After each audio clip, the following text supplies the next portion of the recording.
क्या महारथी सूर्यपुत्र कर्ण ने महावीर अभिमन्यु को छल से मारा था? क्या कर्ण ने अभिमन्यु का धनुष पीछे से तोड़ा था? इन प्रश्नों के उत्तर जानकर आपका होश उड़ जाएगा।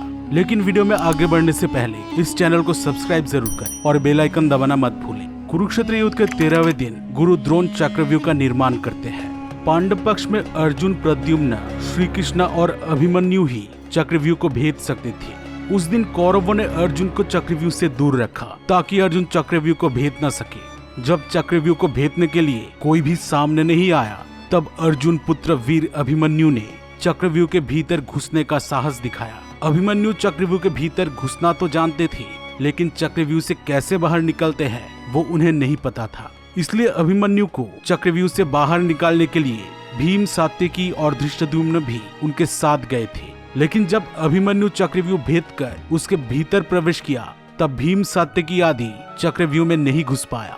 कहते हैं उस दिन जयद्रथ चक्रव्यूह के द्वार की रक्षा कर रहे थे और भगवान शिव के वरदान के कारण उस दिन जयद्रथ अपराजय थे। उस दिन जयद्रथ को कोई भी परास्त नहीं कर सकता था। इसलिए भीम, सात्यकी आदि अभिमन्यु के सहायता के लिए चक्रव्यूह के भीतर नहीं घुस पाए।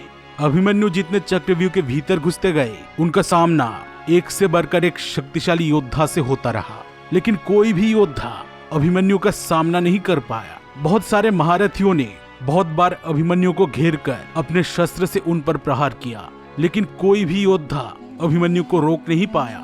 एक एक करके सभी महारथियों को अभिमन्यु हराता चला गया।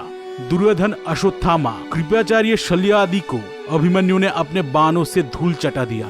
चक्रव्यूह के अंदर अभिमन्यु ने दुर्योधन के पुत्र लक्ष्मण, शल्य के पुत्र रुक्मरथ, बृहदबल और कर्ण के भाई को अपने बाणों से मार गिराया। जब अभिमन्यु को किसी तरह रोका नहीं गया, तब द्रोणाचार्य ने कर्ण के पास आकर उनसे कहा, कर्ण, जब तक अभिमन्यु के हाथ में धनुष है, तब तक उसे सारे देवता और असुर भी जीत नहीं पाएंगे। इसलिए हो सके तो तुम उसके धनुष और धनुष के प्रत्यंचा को काट डालो।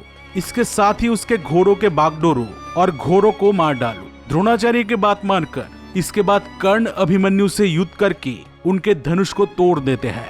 वेदव्यास जी इस बारे में महाभारत में लिखते हैं, आचार्य द्रोण की बात सुनकर कर्ण ने अभिमन्यु के साथ बड़ा भयंकर युद्ध किया। युद्ध के दौरान कर्ण ने अपने बाणों से अभिमन्यु का धनुष काट दिया। दोस्तों, आप देख सकते हैं कि सूर्यपुत्र दानवीर कर्ण ने पीछे से नहीं बल्कि सामने से ही अभिमन्यु का धनुष तोड़ा था। धनुष कट जाने पर अभिमन्यु हाथ में तलवार लिए कौरवों पर टूट पड़ा, लेकिन द्रोणाचार्य ने अभिमन्यु के तलवार को भी नष्ट कर दिया। इसके बाद भगवान श्री कृष्ण की तरह रथ के पहिए को हाथ में लेकर अभिमन्यु कौरवों से लड़ता रहा, लेकिन कौरवों ने अपने बाणों से उस रथ के चक्र को भी नष्ट कर डाला। इसके बाद अभिमन्यु गदा लेकर कौरव पक्ष के वीर योद्धाओं को परास्त करता गया। गदा युद्ध के दौरान एक समय दुशासन के पुत्र के हाथों अभिमन्यु मारे गए थे।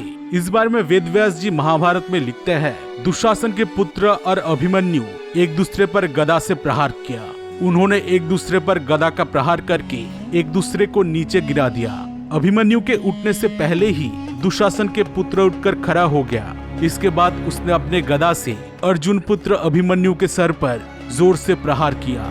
चक्रव्यूह के अंदर महारथी योद्धाओं से अकेले लड़ते लड़ते अभिमन्यु बहुत थक चुके थे। इसलिए दुशासन के पुत्र ने बहुत ही आसानी से अभिमन्यु को मार डाला था।